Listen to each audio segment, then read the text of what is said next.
हरिः ओम सर्वदुष्ट विनाशाय सर्वपातकमर्दिने सुचक्राय विचक्राय तस्मै नित्यं नमो नमः। जय जय श्री जगन्नाथ, जय जय श्री जगन्नाथ, जय जय श्री जगन्नाथ। कर आहे साधुजन माने मन एक ध्यान कर्ण देई कमल नयन कथाकू कली कलुष संघात उपरे करी संघात संशय नथाए काल दंड व्यथाकू कला करे अंधार प्राय कृष्ण कथा श्रवण रे दूरित क्षय। प्रिय जगन्नाथ प्रेमी दिव्यात्मन ममाराध्या माता भग्नी वृंद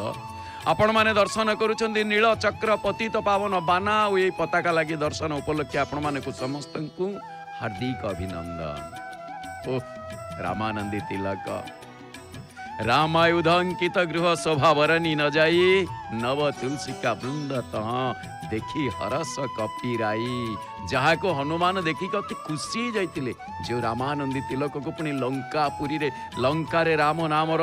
प्रथम अभ्युदय होता हनुमान दृश्य रे जोठी की विभीषण मंदिर राजी विभीषण मंदिर विभीषण घर को मंदिर मंदिर करी सदा अर्थ लंकापुरी को मंदिर रे परिणत कर से दिन हनुमान आज दर्शन करुछंती नील चक्र को लागी जाइछंती सबु पतित पावन बाना अमृत कलश को लागिकी रही जाइछंती। गरुड़ सेवक पतित पावन बाना लागी करिवा पई ओलागी करिवा पई पहुंची गलेनी उपरे एवं एपटे केड़े सुंदर भाव में आपड़ देखुं पक्षी माने संध्या आगत प्राय पुणी यही संध्या समय रे पक्षी माने सब काकली करुछंती निज निज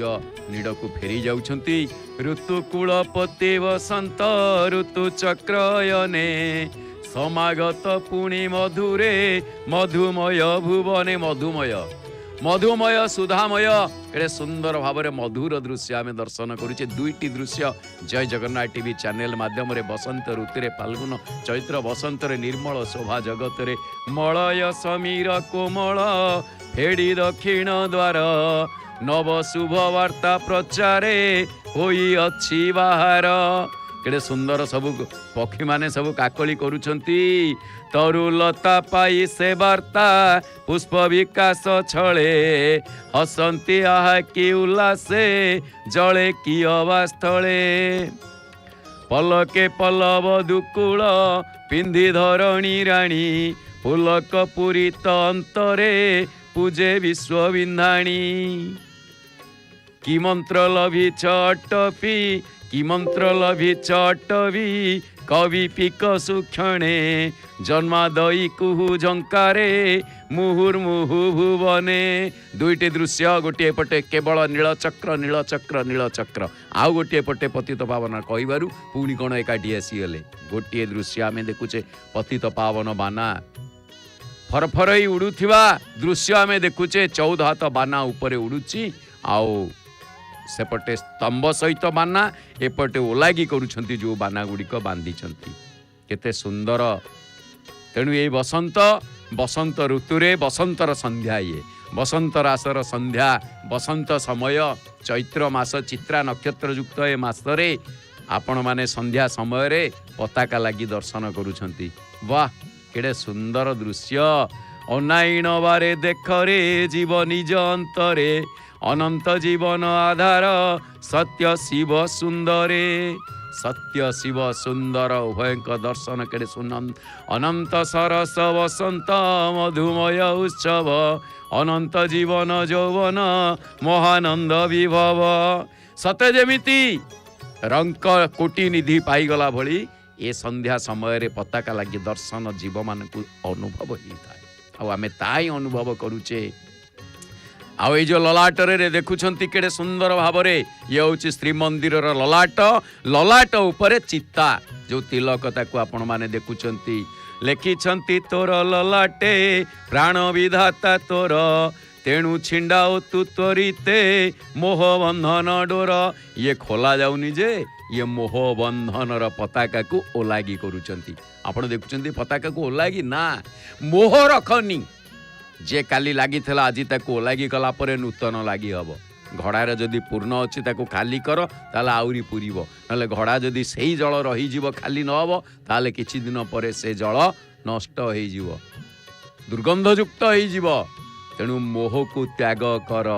तेणुक आम देखुचे कि भक्त माने महाप्रभुंकर दर्शन को अपेक्षा करी रही समस्ते अपेक्षा करी जे समस्त अपेक्षार अंत घटी। तेणुक आम समस्ते चाहीचे महाप्रभुंकर से गोटे दृश्य जहा कि सबुठारु अलौकिक दृश्य अति आनंदित दृश्य जे पताका लगी दर्शन। तेणुक आमे दर्शन करुचे। आ गोटे कथा यही पताका को देखिकी भल कथा कहीं मन पड़ जाए से दिन उत्कल घंट जदुमणि जहाँ कथारे आसे नीलचक्रे चूले नीलचक्रे चले पापी पावन फड़का जी कहती से घंट उत्कल घंट जदुमणि घंट को घंट मोनाम उत्कल घंट जी उदात कंठरे कहती से उत्कल घंट ये बाना को कहते दया निकेतन केतन। दिने कवि जदुमणि नास्तिक मनरे गभीर दुख रेखापात कले भक्त जोड़ी दौरान हाथ भक्त हाथ जोड़ी चाहती राजा विनायक सहायतार सस्त्रीक नीलाचल यात्रा करी नयागढ़ पण्डाक गृह से वास करते। से समय को गजपति मुकुंददेव नीलाचल अति विपर्य अवस्था रोता। गजपति मुकुंददेव विषय मालवा पांजी बहुत सुंदर सुंदर कथा कहती अनेक कथा अच्छी। तेबे जहाँ भी हो जिते बेले आसी पहुँचले सेतेबेले जदुमणि गजपति को साक्षात नकरी सर्वप्रथमे नीलाद्रि बिहारी श्री जगन्नाथंकर शरणापन्न हेले। आउ ता पूर्वरु तांकर एकमात्र जे के तांकर पुत्र वियोग घटी थाए मनरे भारी दुख थाए। पुत्र शोकरे कविंकर हृदय दग्धीभूत हो जाए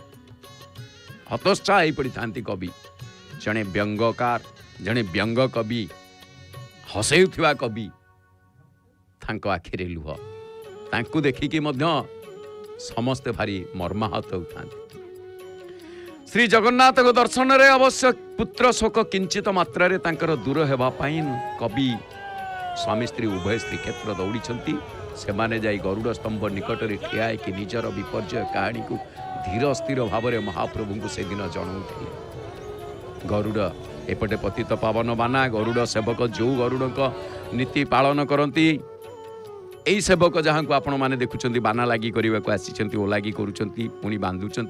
से गरुड़ दायित्व सेवारे निर्वाह करती। तेणु धीर स्थिर भाव में जनाऊँ महाप्रभु को से समय कवि बलदेव श्रीमंदिर रे उपस्थित होती। किए से कवि सूर्य बलदेव रथ सी भी बहुत दिन पुरी अवस्थान कलापर उचित राज सम्मान लाभ करि पारु नाहांती। ये तत्कालीन समय कथा। आउ से कवि अति म्रियमाण अवस्था कवि बलदेव लिखिं बाधिला जानी क्षमा कर नोहिले रमा रमण दंडे दियो टाली तुमको जगन्नाथ आज मो मनरथ भरती करी देवी गाली कृपा निधि करुणा सिंधु बोली करी कहती बुधे डरी मरी काल सर्प आपण कबल कर प्राण पवन मानकु सबुरी कृपा निधि। जेतेबेले ए भावना से गाई चली एवं ताहा समस्त कान में पड़ुचे आपण मैंने ये गीत को अति आनंदर सहित अनेक थर श्रवण कर सुनामधन्या कंठशिल्पी नमिता अग्रवाल भावपूर्ण कंठरे एपटे आरंभ हो गला हनुमान पाखरे प्रदीपटे जलिला अर्थ संध्या आसीगला एवं आपण माने समस्ते संध्या दीप लगांतु। संध्या काले संध्यावती दवापाई हनुमान ठारू निर्देश मिलगला एवं अतुलित बल प्राप्ति से लुहा शिकुली उपरे पाद रखी ऊपर को बढ़ी चली केशना गरुड़ सेवक बा चुनरा सेवक। कवि जदुमणि किछि दूर रे ठिया है कि दुई बाहु उत्तोलन करुछंती एवं से महाप्रभु को सेतिके बेले कहिछंती हे महाप्रभु तमे परा नीलाचलर कलाकर कहले चंद्र हे नीलाचल चंद्र काहेकि तमे बाना उड़ेइछ तम नीलाचल रे बाना उड़ेबा ठीक नुहे ओल्लै दियो हे नीलाचल कलाकार सत किए मिछ देल जहा नेल ताहा एथकु किंपाई महा दातापणे पताका बांधिच तमे परा दातापणे पताका बांधिच पुओटिए देइथिलो से पुओटी को नहीं गल देल जहा नेल ताहा ताले कौन तमे दातापण रे पताका बांधिच पुणी पतित पावन नाम बोलौच ओजशील भोज गज जीवन हरणे तेज अर्पण कल कृपण नोही गभीर जले कुंभीर गल ग्रहेण कुंभीर जीवन रक्षा कल कक्षा बही बलि बलिष्ठ बलि की अकलित विभूति की दलित कररे करिथिल नमानी करी रमा को अकिंचन सुदामा को विपुल संपदे मंडी देल तमे कौन न करिच महालक्ष्मी मना कर आउ खुद खाओनी सुदामा देवारू गली थाए खुद फिटी गला तुम श्रीभंडार मुद मुकी दे स्वच्छ कराई भी हृद दुख न पारिल जानी हे कंबु पानी नाथ तब दया मो बेल को एबे सरिला तेणु सुदामा जेते खुद देते रमा लक्ष्मी मना कर उत्कल घंट जदुमणि मर्माहत होकर पद कहते महाप्रभु को गोकुल कल धौत गौरांगी महत्व नहीं सकाशरु करी द्रुपद नृप नंदना महत्व हर वेदना विनाश नहेउ धन्वंतरी पातकी मुकुट श्रेणी शिरोमणि जदुमणि मन तिले नहीं न पारिब एहा उदाहरण जेबे चित्त देई पार लबे तेबे सिना दाता बोलैब तमे पतित मान को उद्धार करने ये बाना बांधिच ये बाना उड़ुची पर कहीं बांधिच कह जाए यही भजनटीर किछि अंश कवि बलदेव कानर जिते पड़गला से स्तब्ध हो गले ये कहले साधारण भजन नुहे ये जड़े कही निश्चय कौन सी आघात प्राप्त गभीर हृदयर दुख श्वास जड़े कही वर्णना करुँच किए से सीए शेषे शुणिले भणती पदटी पातकी मुकुट श्रेणी शिरोमणि जदुमणि ओ पातकी मुकुट श्रेणी तेबे यही होउछंती सेही कवि जदुमणि जदुमणि को सुनाम सेते बेले को उत्कलर सर्वत्र व्यापी जाइए तांकर निर्भीक समालोचना हास्य रस फूलर बास्ना भली पवनर गति परी दुनिया सारा छुई थाए तेणु कठिन शब्द सम्बलित दीर्घकाय काव्य कविता भितरे से सर्वसाधारण को जीवाई सीना समय लगे हेले कवि जदुमणि समस्त मन को सुहाइला परी पदे दुई पद किछि किछि ढगढमाली गाई दियंती किंतु केतेबेले मर्माहत अवस्था एक कथा कहते देल जहा नेल ताहा मिछ को किंपाई महा दाता पुणी पताका बांधीछ आश्चर्यर कथा आपण जेतेबेले देखिबे एई उत्कल घंट जदुमणि तांको काव्य रे दया निकेतन बाना मध्य से कहते भगवान श्रीराम मुखरे अर्थात विभीषण मुखरे जेतेबेले रावण से दिन सभारे बसीथिला सभारे बसीची रावण जेतेबेले सभारे बसीची एतिकी बेले जणे आसिक पहुंची गले किए से ना दूत आसी पहुंची गले जेतेबेले पचारला कह दूत कि संवाद आनी अछ तुमे पूर्व देवता बढ़िया कथा कलम करिसेंती पूर्व देवता सर्वरी भर्ता आगे दूत वार्ता कला प्रकाश कौन कहला पूर्व देवता अर्थात जे पूर्वर देवता पूर्वर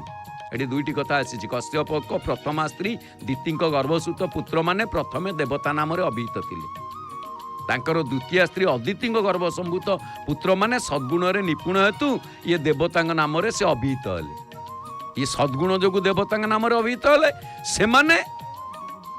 राक्षस कूलर चंद्र हिसाब से माने देवता पूर्व अर्थ देवता गोटे न्याय देवता पूर्व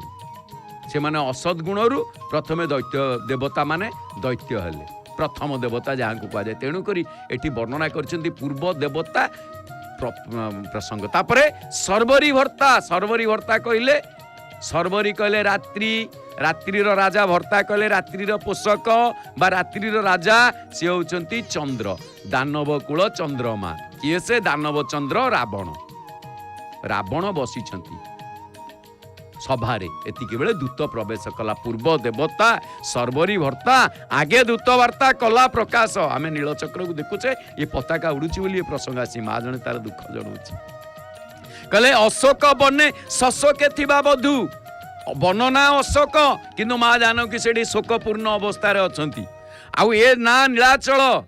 प्रलय काल अचल किंतु ए मार आखिरु प्रलय बारी बही जाउची कहीं ता मन भितर जहाँ अच्छी से तो महाप्रभु को ही जनाऊँच तेणु महाप्रभु हसुंट बेले बेले एमती हुए प्रभु हसंती भक्त कांदे बेले बेले भक्त पाई प्रभु भी कांदती तेणु से दूत कहला अशोक बने शशोके थिबा बधू बंधु सिंधु कूले प्रवेश कौन कहला कहला अशोक वन रे शोकाथुरा थिबा जो बधू जनक जो बहु जनक अर्थ माँ जानकी ता बंधु अर्थ ता पति श्रीराम आसिकी कोठी पहुंची गले ना सिंधु कूल एतिकी ओ हास्य रस रे भासी भासीला रस ग्रीव हास्य रस गोटे रस पंच रस भितर हास्य रस नव रस भितर गोटे हास्य रस अच्छी करुण रस रसर अनेक वर्णना अच्छी आम आगे आसवा हास्य रस से हास्य रस रे भासिकी भासीला दीटा अर्थ यार भासी चलला माने जेमती सते जेमिति अगाध समुद्र बुट बुएकरी पहरी चलला आउ किसी भासी भासीला अर्थ कहिला कौन कहिला है तमे सब किछि जानी न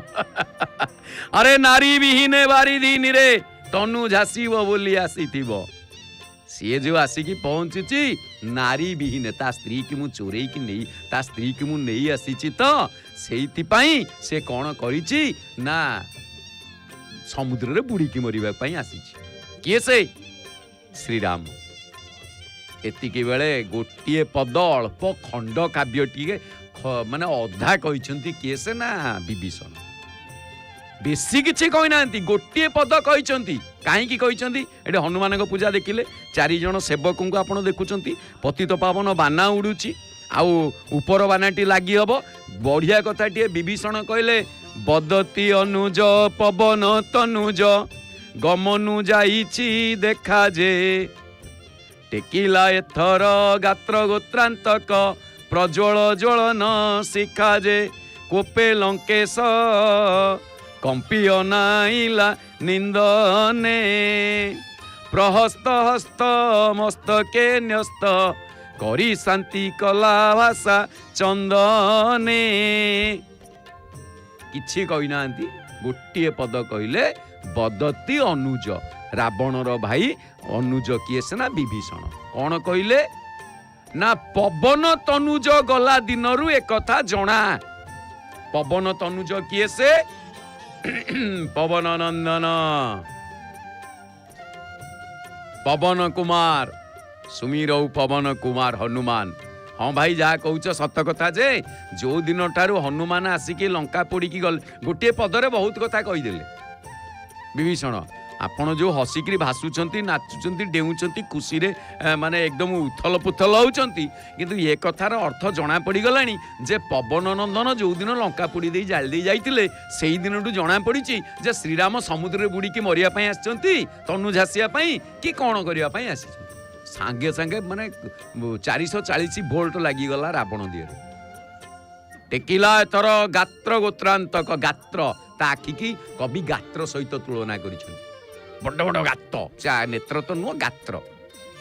आ गोत्रांतक आ गोत्र मरा सी रावण गोत्र मरा ना 10 मुंड थाई गोत्र मारला तेणु तामसिक या करे आपण देखुचंती केडे सुंदर भाबरे बाना गुड़िक जेतेबेले प्रज्वल ज्वलन शिखा बळी प्रज्वल ज्वलन सते जेमिति निया जळुची निया लेलियान शिखारे जेमिति बाना गुड़िक लाल बाना फरफर होइकरी उड़ीकी गति करूचंती सेमिति तो आखि गुड़िक सते जेमिति ता भितर निया बाहरुची कोपे रागी गला कंपी अनाइला निंदने गाली दबाकू लागिला गाली देई चाहिला जेतेबेले चाहिला प्रहस्त नामक जने मंत्री सीए कौन कले ना प्रहस्त हस्त मस्तक के न्यस्त करी शांति कला भाषा चंदने ओ वज्र बाड़ेला भाया पद माने सीए टिके आश्वासना बाणी दे शांति करेले काहाकू ना रावण को तेबे एठी गोटे कथा हला कौन ना जेते बेले एक कथा कहिले से समय हला कौन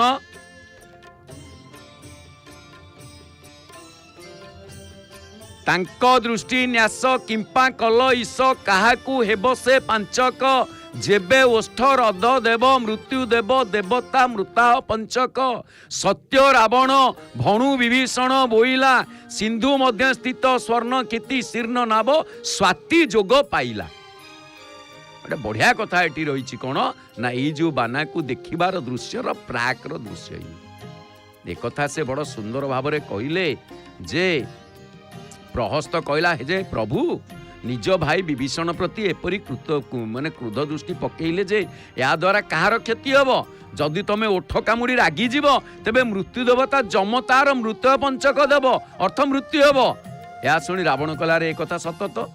विभीषण कहला सिंधु मध्य थिबा लंका को जेबे सीताहरण करिबा दुर्नीति जोगु गोटिए क्षीण नाब बोली धरा जाए तेबे ता पई स्वाति जोग पड़िला। स्वाति जोग स्वाति नक्षत्र रे जदि वर्षा हुए ताले शामुका देहरे पड़िले से मुक्ता बाहरे शामुका भितर मोती सृष्टि हुए मुक्ता तेणु करी ये कहला स्वाति जोग पड़िला और तो अमावास्या शनिवार रे स्वाति नक्षत्र पड़िले पुणी महाबात्या हुए। ये गोटे कथा अमावास्या शनिवार स्वाति नक्षत्र जोग पड़ी ताले महाबात्या रावण पाई आंक पाई मुक्ता ता पाई महाबात्या एठारे अमावास्या रावण एवं शनि प्रहस्त एवं स्वाति नक्षत्र हनुमानकर जोग हनुमान को मुंडियाटी मारी जाइछन। तेणु एठी हेला कोन केसरी गर्भ उद्भवी पराभवी शिवारे हेबार पांचई दहन से वनवासीर गिरण शरण रे दियो बसाई मही रावणे तही रावण आज्ञा देला करंते उभा कर धरी सभारे लोभावंत होई चलिला। जेते बेले एकथा से जानिगले एई समय रावण आज्ञा देला लज्जा तो पाइछि परिहास रे लज्जा दे रावण कहला से दरिद्र वनवासी क्षुद्र मनीष पाद तले सी जाइकी शरण पशु मही रावण एक दुर्दश जो दैत्य लोभांतक एवं प्रलोभित सी कौन कला ना तांकू धक्का देकरी बाहर करने विचार कला धक्का देला। यही समय रे कौन हैला ना दुर्ग प्राकार तो पाचिरी पारिक बढ़िया कलम आप दुईटी दृश्य देखुंत जय जगन्नाथ टीवी रे गोटे पटे देखुंत पतित पावन बाना 14 हाथ बाना दंड सह अक्षदंड सह पूरा एकदम अँला बेढ़ा पर्यंत आउ गोटे पटे देखुंत गोलाकार जो आमर नील चक्र सहित केवल नील चक्र को विशेष भाव में आकर्षण आपण कर दुईटी आउ जन सेपटे ओह्लैक आस तेणु सेठी हैला कौन दुर्ग प्राकार पारी करी दियंते अनंते विश्रवा तनुज चाही देखिला रथांग शंख जब रेखात पत्राम्बज ध्वज चारु चरणे शरण पशिबी जाई जे दया निकेतन केतन उड़ुची भय हेबो काई पाई जे कथाटी पतित पावन मानव कथा देखी आसी जेते बेले दुर्ग प्राकार पारी करई देला आनिकी इंद्रजित बा मही रावण किसी कथा आसे आनिकी ठिया कर जा सेठी वनवासी पाद तले शरण नबु से वनवासी मनीष तते रक्षा करिव जा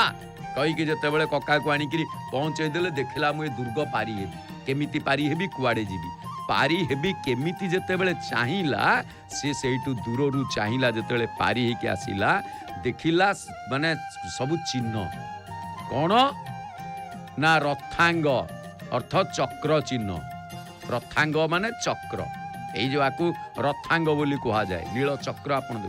रेखा जा ऊर्ध्व रेखा आतपत्र छत्र रेखा तो पत्राम्बुज ध्वज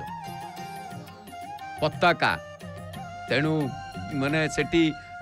दया निकेतन केतन अर्थात ये होची दयार प्रसाद ये पताका को जेते बेले देखिले से सहीटी कहले ये केतन होची बाना बा पताका ये पताका मते निश्चित भाव में शरण दब आउ मु तांको पाखरे आश्रय नेबी तेणु दया निकेतन केतन उड़ुची जोटी जहार बाना को दया निकेतन केतन कहा जाए आउ तांको पाखरे मु जदी शरण निए ताहले मोर आउ चिंता कौन अच्छी मोर आउ चिंता किछि नाही तेणु कौन कले ना चारु चरणे बढ़िया कथा से कहले जे मु तांको चरण को चारु चरण कहा जाए बड़ धीरे धीरे ओह्लौ एपटे आपण देखुचंती जहाँ तल बाना गुड़िक माल मालाकृति बाना ये आपको मालाकृति कहा ये मालाकृति बाना को लागी कर देकी माने ओह्लैले बर्तमान उपर बानाटीर दृश्य बाकी अच्छी तेणु सेठी विभीषण कहिले जे दया निकेतन केतन उड़ुची भय हेब कहीं पारी ଅଥବା ଚାରୁ ଚରଣେ ତାଙ୍କ ଚରଣରେ ମୁଁ ଯାଇକି ଶରଣ ପଶିବି। ଭକ୍ତମାନେ ହାତ ଯୋଡ଼ିଛନ୍ତି, ତେଣୁ ତାଙ୍କ ଚରଣରେ ଶରଣ ଯେତେ ପଶିବି ଏଇଥିପାଇଁ ଯେ ତାଙ୍କ ବାନାର ନାମ ହେଉଛି ଦୟା ନିକେତନ କେତନ। ତେଣୁ ସେଇ ଯେଉଁ ଦୟାର କେତନ ଉଡ଼ୁଛି ତାଙ୍କ ଚରଣରେ ଶରଣ ପଶିଲା ପରେ ମୋ ଜୀବନର ଭୟ ଶୋକ ଦୁଃଖ ସବୁ ଦୂର ହେଇଯିବ। ଆଉ ତା ହିଁ ହେଲା ବିଭୀଷଣ କ'ଣ କଲେ, ଯାଇକି ଶରଣ ପଶିଲେ। ଯେତେବେଳେ ବିଭୀଷଣ ଯାଇକି ରାବଣ ପାଖରୁ ତଡ଼ା ଖାଇଲେ, ତେଣୁ ତାଙ୍କ ପାଇଁ ସେଦିନ ଗୋଟିଏ ସୁବର୍ଣ୍ଣ ଦିନ ସ୍ୱାତି ନକ୍ଷତ୍ରର ଯୋଗ ଥିଲା। ତେଣୁ ସେ ଯାଇକି ସେଠି ପହଞ୍ଚିଲେ। ସେଇଥିପାଇଁ କୁହାଗଲା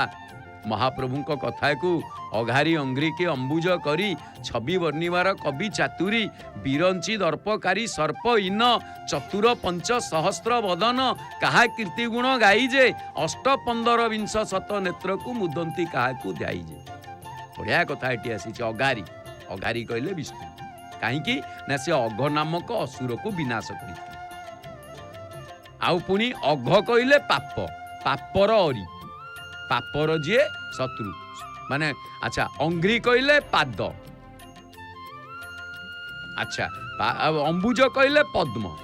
ପୁଣି କ'ଣ, ଅଘାରି ଅଙ୍ଗ୍ରିକି ଅମ୍ବୁଜ କରି ପାଦ ପଦ୍ମକୁ ପାଦକୁ ପଦ୍ମ ସହିତ ତୁଳନା କରିବାରେ, ଛବି ବର୍ଣ୍ଣିବାରେ କବି ଚାତୁରୀ, ତାକୁ ତୁଳନା କରିବାରେ ଏହା ହେଉଛି କବିଙ୍କର ସ୍ୱତନ୍ତ୍ର ଗୋଟେ ଚାତୁର୍ଯ୍ୟତା। ତାପରେ କ'ଣ ନା ବିରଞ୍ଚି ଦର୍ପକାରୀ ସର୍ପ ଇନ, ବିରଞ୍ଚି କହିଲେ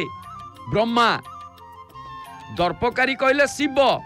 ସର୍ପ ଇନ କହିଲେ ସର୍ବଶ୍ରେଷ୍ଠ ବାସୁକି। ଏମାନେ ପୁଣି କ'ଣ ନା ଚତୁର ପଞ୍ଚ ସହସ୍ର ବଦନ, ଚତୁର, ଚତୁର କହିଲେ 4, ବ୍ରହ୍ମାଙ୍କର 4 ମୁଖ ଏବଂ ଦର୍ପକାରୀ ଶିବଙ୍କର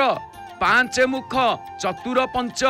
ସର୍ପ ଇନ କହିଲେ ଶେଷନାଗ, ସର୍ବଶ୍ରେଷ୍ଠ ବାସୁକି ଯାହାଙ୍କର 1000 ମୁଖ, ଚତୁର ପଞ୍ଚ ସହସ୍ର ବଦନ କାହା କୀର୍ତ୍ତି ଗୁଣ ଗାଇଜେ, ଯାହାଙ୍କର କୀର୍ତ୍ତି ଗୁଣ ଗାଇକି ସଦାବେଳେ ତାଙ୍କ ଧ୍ୟାନ କରିକି କରିବା ଦ୍ୱାରା କୀର୍ତ୍ତି ଗୁଣ ଗାଇ ଗାଇକି ତାଙ୍କର କ'ଣ ହେଇଛି ନା ଗାଇବା ଦ୍ୱାରା ସେମାନେ ସେ କ'ଣ କରନ୍ତି ନା ଅଷ୍ଟ 15 ବିଂଶ ଶତ ନେତ୍ର ଆପେ ଆପେ ମୁଦି ହେଇଯାଏ। ଆମେ ମହାପ୍ରଭୁଙ୍କ ପାଖକୁ ଗଲେ ତାଙ୍କୁ ଜଣେ ଜଣେ ନୀଳଚକ୍ର ଦେଖୁଛନ୍ତି, ଯେତେବେଳେ ବାନା ଲାଗି ହେଉଛି ଆକୁ ଦେଖୁଛନ୍ତି, ଯେତେବେଳେ ଅତିମାନବୀୟ ସ୍ତରରେ ପହଞ୍ଚି ସେତେବେଳେ ଆଖି ବନ୍ଦ, ଏ ପ୍ରଭୁ ରକ୍ଷା କର, ପ୍ରଭୁ ରକ୍ଷା କର, ରଖିଲେ ରଖ ଜଗନ୍ନାଥ ଆଉ ନାହିଁ ରଖନ୍ତା, ତୁମେ ନ ରଖିଲେ ଭାସିଲି ଶୁଣି ହୁଅ ଚିନ୍ତା। ତେଣୁ ଏଠି ଆମେ କ'ଣ କରେ ନା ଆଖି ବନ୍ଦ କରିଦିଏ। ଖାଲି ଆମେ ନୁହେଁ, ବ୍ରହ୍ମା ମଧ୍ୟ ତାଙ୍କ ଦର୍ଶନ କୀର୍ତ୍ତି ଗୁଣ ଗାଇବାକୁ ଯାଇକି ଆଖି ବନ୍ଦ କରିଦିଅନ୍ତି। ଆଉ ଖାଲି ସେମିତି ବନ୍ଦ କରନ୍ତିନି, କେତେ କେତେ ଆଖି ବନ୍ଦ କରନ୍ତି ନା ଅଷ୍ଟ 15 ବିଂଶ ଶତ ନେତ୍ରକୁ, ଅଷ୍ଟ 15 ବ୍ରହ୍ମା ତାଙ୍କର 8 ଆଖିକୁ, ଶଙ୍କର ତାଙ୍କର 15 ଆଖିକୁ, ବିଂଶ ଶତ କହିଲେ 2000, 20 ସହସ୍ର ନାଗ ଶେଷ ନାଗ ବା ସର୍ବଶ୍ରେଷ୍ଠ ବାସୁକି ତାଙ୍କ 20,000 ଆଖି 2000 ଆଖିକି ବନ୍ଦ କରିଦିଅ। ବନ୍ଦ କରି କ'ଣ କରନ୍ତି, ନେତି ନେତି କହି କେବଳ ହେ ପ୍ରଭୁ ଦେବ ଦେବ ଜଗନ୍ନାଥ ପ୍ରଣତାର୍ତି ବିନାଶନ ତ୍ରାହି ମାଂ ପୁଣ୍ଡରିକାକ୍ଷ ପତିତଂ ଭବ ସାଗରେ, କେବଳ ତାଙ୍କୁ ହିଁ ସେ ଧ୍ୟାନ କରନ୍ତି। ଆମେ ଆଜି ସେଇ ନୀଳଚକ୍ର ଏବଂ ପତିତ ପାବନ ବାନାକୁ ଦର୍ଶନ କରୁଛେ। ଆଉ ଯେଉଁ ପତିତ ପାବନ ବାନାକୁ ଆମେ ଦର୍ଶନ କରୁଛେ, ସେ ପତିତ ପାବନ ବାନା କ'ଣ କରେ ନା ଆମକୁ ଉଦ୍ଧାର କରେ। ସେଥିପାଇଁ କବି ଭଲ କଥା କୁହନ୍ତି, ସେ ମହି ମହିନ୍ଦ୍ର ମନ୍ଦିର 4 ପାଶରେ ଅଛନ୍ତି ଆବାସ କରି, ମାତଙ୍ଗ ତୁରଙ୍ଗ ଶତାଙ୍ଗ ସେନା ବଜାଇ ନିଶାଣ ଉଡ଼ାଇ ବାନା। ଏ ବାନା କେମିତି ଉଡୁଛି, ଗୁଣିଲେ ତାଙ୍କର କୀର୍ତ୍ତି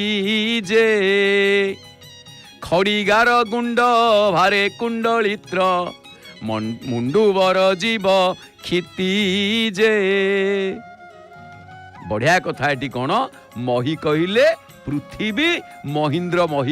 ମହି ମହିନ୍ଦ୍ର ମନ୍ଦିର 4, ଅର୍ଥ ମହିନ୍ଦ୍ର କହିଲେ ଶ୍ରେଷ୍ଠ ରାଜା, ମନ୍ଦିର ମାନେ ପୁର ବା ଆବାସ। ପୁଣି କ'ଣ ଏଠି ନା ପାଶରେ ଅଛନ୍ତି, ଚାରିପଟେ ବେଢ଼ିକି ରହିଛନ୍ତି।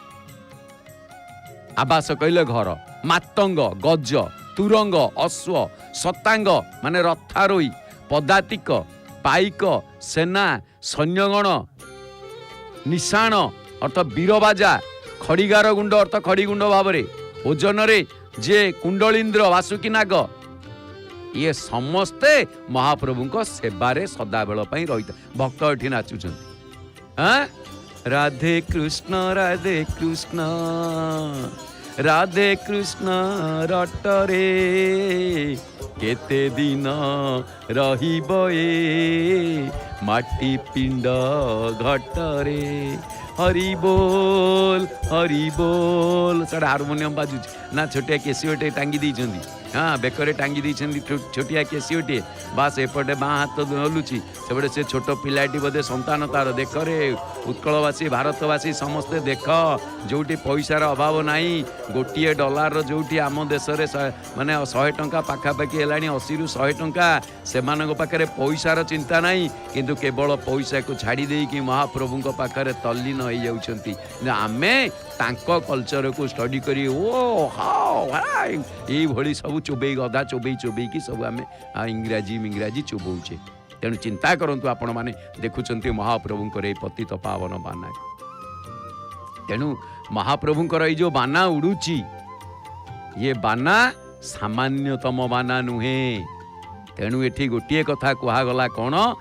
जेतेबेले द्वारकापुरी रे जो राजाधिराज राजा अच्छंती महाप्रभु बसिचंती तांको नौर चारि पाखरे रथारोही सैन्य गजारोही सैन्य अश्वारोही सैन्य पदातिक सैन्य ये सदा सर्वदा वीर बाजा बजेई की कौन करूछंती ना जय पताका उड़ौछंती तेणु से जय पताका या पुणी गोटे ना दिहला कौन ना गोटे जय पताका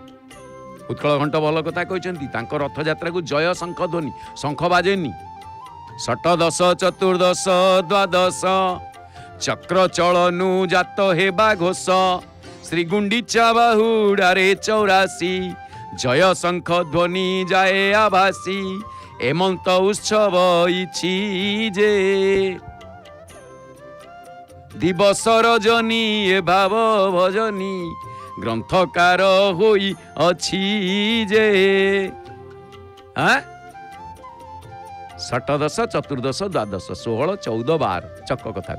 किंतु कथा सेठी नहीं कथा आसी कौटू ना तांको कथा को देखा गले दिवस रजनी अर्थ दिन राति संध्या समय रे पताका लगी दिवसर गमन रात्रिर आगमन दुईटी जाक दृश्य आकाश एपटे लाल वर्ण देखा जाउछ आपण दुईटी वर्ण वर्तमान देखुछन कथा एका किंतु देखंतु पिंक कलर गोलापी गोलापी आउ एपटे महाप्रभु जहाँ प्रसन्न होती से गोलापी गोलापी हो जाए लगिला रंग गोलापी गोलापी कौन अच्छे तेणु करी जेतेबेले महाप्रभु श्री जगन्नाथंकर एमिति कथा आसे जे जय पताका से वीर मानकर जस लेखा गले खड़ीगुंडा एते धूली जे से खड़ीगुंडा धूली भाव में पृथ्वी को धरी बासुकीर मुंड नईज आ से पृथ्वी को छाड़ी दे पारे बोली मन हुए कारण महाप्रभु को वर्णना महाप्रभुंर कथा को आपण माने केबे हेले एते शीघ्र कौनसी कथा को वर्णना करि परिबे नाही आ तांको बाना सेतिपई तांको बानार नाम कौन ना वर्तमान ऊपर को गोटे गोटे पाद देई आग को चढ़िलेनी ठीक जो मुख्य आकर्षण जहाँ को आपण माने अपेक्षा करी रहितिले सेई बाना परिवर्तन हब मुख्य बाना 14 हाथ बाना हरि बोल हरि बोल हरि हरि बोल आपण समस्ते हरि बोल ध्वनि रे समस्ते प्रकंपित होउचंती अपेक्षा करैतले मुंडिया टिए मारुचंती रखिले रख जगन्नाथ आउ नाही रखंता तुमे न रखिले वासिली सुनी हुओ चिंता महाप्रभु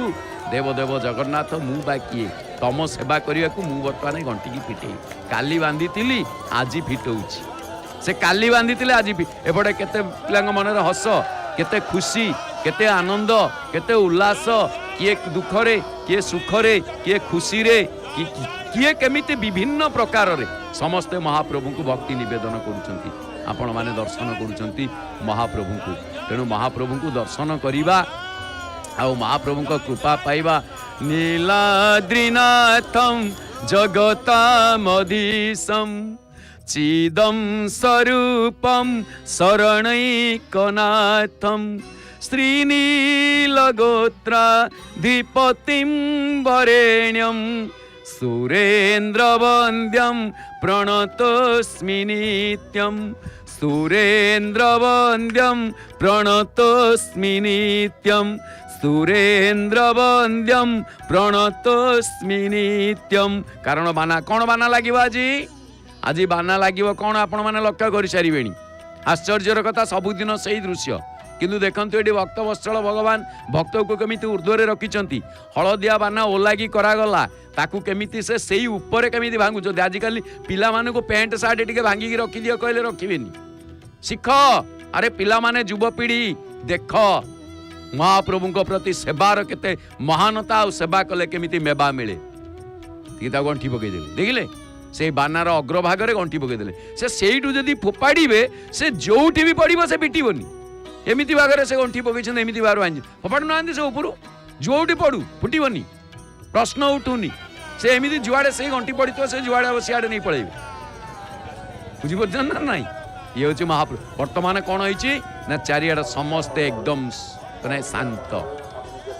जमी बाना बंधा हवा पूर्वर आग समस्ते किए शांत पड़ जाए कहीं से ओलागी करागला दंडटी तलू रखाई तापर ता देहरे बांधिबे बांधिकी पुणी ऊपर को टिकिबे। जी समस्त जगतर अधिपति नील पर्वतर नाथ जे चित स्वरूप शरण प्रदाता हाँ जे नील पर्वतर अधिपति श्रेष्ठ सुरेन्द्र प्रभु द्वारा जे वंजित सही परमात्मा पुरुषोत्तम श्री जगन्नाथ तांको आमे समस्ते प्रणाम करुचे। तेणु से ऊपर को गले मध्य सेठी बाना बांधिया पई प्रथमे कौन कले ना प्रणामटी आग जणैले आग प्रणाम जणैकी तापरे से बानारे हाथ माने धला बाना आज लागिगला धबल तीनोटी रंग भितरे आज धबल आज बलभद्रंक प्रतीक जो धबल ता देहरे पुणी नाली रही चंद्र और बिंदु एवं अग्रभाग जो सर्पिल गति उड़ुची ता मध्य रही आपण माने देखुछंती से मध्य लाल वर्णर। तेणु आमे जेठी दर्शन करुचे तेणु गोटे तांको कथा को वास्तव रे ये दंड उपर बंधा जाउछ। तेणु करी कहा जाए मूर्छी लोला एला नीला चल लीला लज्जित पामर संसर्ग खरा बरसारे धरा रही बारे दांडे भरा भर सराग ग्रंथ कर्तार उद्धार से दया सकट चक्का चक्षु चक बाहु दंडा लोक धरी प्रकटांति धपट। कथाटी केते गुरुत्वपूर्ण आपण देखंतु ए कथारे एया ही वर्णना करा जाउची जे जो महाप्रभु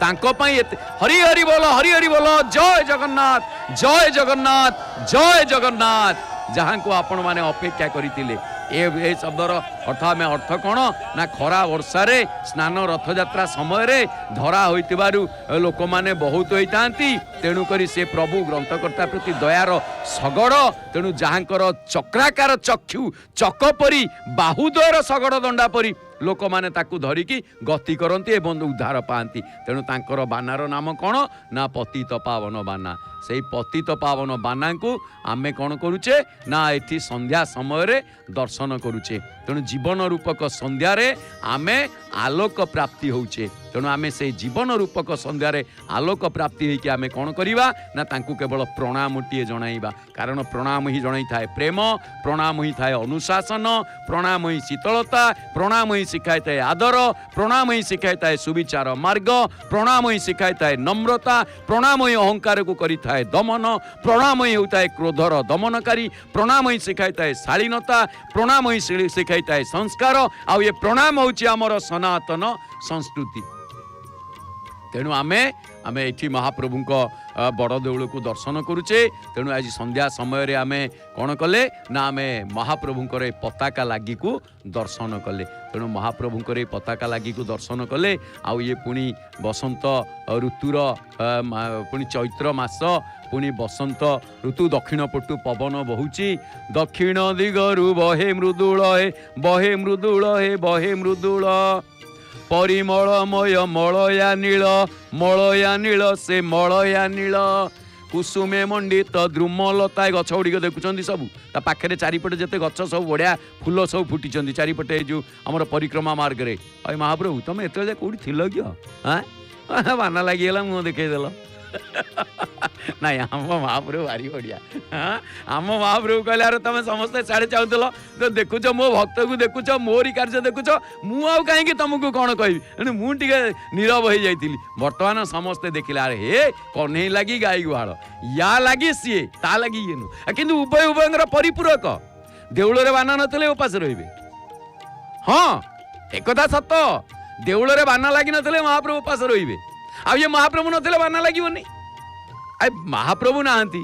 ଆଉ ସେଠି ବାନା କ'ଣ ହବ? ସେମିତି ରାଷ୍ଟ୍ରପତି ଭବନରେ ରାଷ୍ଟ୍ରପତି ନଥିଲେ ପତାକା ଲାଗେନି ସେ ଆମର ଯୋଉ ଜାତୀୟ ଧ୍ୱଜା ନଥାଏ ରାଷ୍ଟ୍ରପତି ଥିଲାବେଳେ ଜାତୀୟ ଧ୍ୱଜା ଥିବ। ଆଉ ଯଦି ମହାପ୍ରଭୁ ଆପଣ କହିବେ ଆଜ୍ଞା ଗୁଣ୍ଡିଚା ଯାତ୍ରାରେ ପତାକା ନାହାନ୍ତି କି ନା ମାଧବ ନାହାନ୍ତି କି ଅନ୍ୟ କି ନାହାନ୍ତି ସିଂହାସନ କେବେ ଖାଲି ପଡ଼େନି ତେଣୁ ମନ୍ଦିରରେ ପତାକା ଲାଗି ହୁଏ। ଆପଣ ସେ କଥା ଭାବିବେନି ଖାଲି ଜଗନ୍ନାଥଙ୍କୁ କାହିଁ ଆପଣ ଦେଖୁଛନ୍ତି ଯେତେବେଳେ ଗୁଣ୍ଡିଚା ମନ୍ଦିରକୁ ଯାଆନ୍ତି ଆଉ ନା ତା ସେ ମହାପ୍ରଭୁ ସେଇଟା କର୍ମକ୍ଷେତ୍ର ସିଏ ହେଉଛି ଜନ୍ମକ୍ଷେତ୍ର ଜନ୍ମଭୂମି ଇଏ ହେଉଛି କର୍ମଭୂମି। ତେଣୁକରି ଆମେ ମହାପ୍ରଭୁଙ୍କର ଏଇଠି ଦେଖୁଛେ ଏଇ ଯେଉଁ ଦୃଶ୍ୟ ଗୋଟିଏ ପଟେ ଜଗନ୍ନାଥଙ୍କ ମନ୍ଦିରକୁ ଦେଖୁଛେ ଆଉ ଗୋଟିଏ ଜଗନ୍ନାଥଙ୍କୁ ଦେଖୁଛେ ଦୁଇଟି ଦୃଶ୍ୟ ପୁଣି ଆସିଗଲେ ମେଘନାଦ ପାଚେରୀ ମା ଶତ କୋଟି କି ଶତ କୋଟି ଗୁଣେ ବଳି ବଳି ଦୁଇଟି ଦୃଶ୍ୟ ଗୋଟିଏ ପଟେ କ'ଣ ଦିଟା ମଣ୍ଡପ କଥା ମନେ ପଡ଼ିଲାଣି କ'ଣ କରିବା ଗୋଟିଏ ପଟେ ହେଉଛି ଚାହାଣୀ ମଣ୍ଡପ ଗୋଟିଏ ପଟେ ଭେଟ ମଣ୍ଡପ। ମହାପ୍ରଭୁ କହିଲେ ତୁ ଏଇଲେ ଆଉ ଭେଟ ମଣ୍ଡପ ଦେଖେ ନା ଚାହାଣୀ ମଣ୍ଡପ ଥାଉ କାହିଁକିନା ଭେଟ ମଣ୍ଡପରେ କଳି ଲାଗେ ସେପଟେ ଭେଟିବେ କଳି ଲାଗିବ ତୁ ଆଉ କଳି ଆଡ଼ିକି ଯା ନା ଏଠି ମାଆଙ୍କୁ ଦେଖିଲେ ମା ଆସିଲେଣି ମା କେମିତି କଳି ଲାଗୁଥିଲା ବଢ଼ିଆ ମଜା ଲାଗୁଥିଲା ସୁକୁଟ ଦେଖୁଥିଲ ବସିକି ତମେ ସବୁ ଆଉ ଏଠି ଇଏ ଦେଖୁନାହାନ୍ତି ଝିଅଟି କେଡ଼େ ସୁନ୍ଦର ଭାବରେ କାନ୍ଧରେ ବସିକି ଯାଉଛି ଆରାମରେ ମନ ପ୍ରେମରେ। ତେଣୁ ସିଂହଦ୍ୱାର ଭିଡ଼ ସିଂହଦ୍ୱାରେ ଭିଡ଼ା ଭିଡ଼ି ବାଜୁ ଅଛି ବେତ ବାଡ଼ି। ସିଂହଦ୍ୱାରରେ କ'ଣ ହେଉଛି ବେତ ବାଡ଼ି ବାଜୁଛି ଠେଲି ଦେଇ ଯିବା ମାଡ଼ି କୁଆଡ଼େ ଠେଲି ଦେଇ କୁଆଡ଼େ ମାଡ଼ି ଯିବା ଧକ୍କା ବାଜିଲେ ସହିବା ଥକା ମନ ଚାଲ ଯିବା କ'ଣ କରିବା ଥକା ମନ ଚାଲ ଯାଇ କ'ଣ କରିବା ଚକା ନୟନ ଦେଖିବା ଥକା ମନ ଚାଲ ଯିବା ଚକା ନୟନ ଦେଖିକି କ'ଣ କରିବା ଭାଗବତ ଶୁଣିବା ଥକା ମନ ଚାଲ ଯିବା। ତେବେ ଦର୍ଶକ ବନ୍ଧୁ ଆସନ୍ତୁ ପ୍ରତ୍ୟେକ ଦିନ ଭଳି ସୁନାମଧନ୍ୟା କଣ୍ଠଶିଳ୍ପୀ ନମିତା ଅଗ୍ରୱାଲଙ୍କ ଭାବପୂର୍ଣ୍ଣ କଣ୍ଠରେ ଆମେ ଶ୍ରବଣ କରିବା ଅତି ବଡ଼ି ଜଗନ୍ନାଥ ଦାସଙ୍କ ବିରଚିତ ନବାକ୍ଷରୀ ଛନ୍ଦରେ ଶ୍ରୀମଦ ଭାଗବତଙ୍କର ଚତୁର୍ଥ ସ୍କନ୍ଦ ପଞ୍ଚବିଂଶ ଅଧ୍ୟାୟ ମାନେ 25 ଅଧ୍ୟାୟ। ଏ 25 ଅଧ୍ୟାୟରେ ଆପଣମାନେ ଜାଣିବେ ପ୍ରାଚୀନ ବରେଇ ଏବଂ ନାରଦଙ୍କ ସମ୍ବାଦ ଏବଂ ପୁରଞ୍ଜନ ଉପାଖ୍ୟାନ। ୟାକୁ ଆପଣ ଶ୍ରବଣ କରନ୍ତୁ ମନ ଆନନ୍ଦରେ ଭାଗବତ ଶୁଣନ୍ତୁ ଏବଂ ଦୁଇ ହାତ ଟେକି ଦେଇ କୁହନ୍ତୁ ଜୟ ଜୟ ଶ୍ରୀ ଜଗନ୍ନାଥ ଜୟ ଜୟ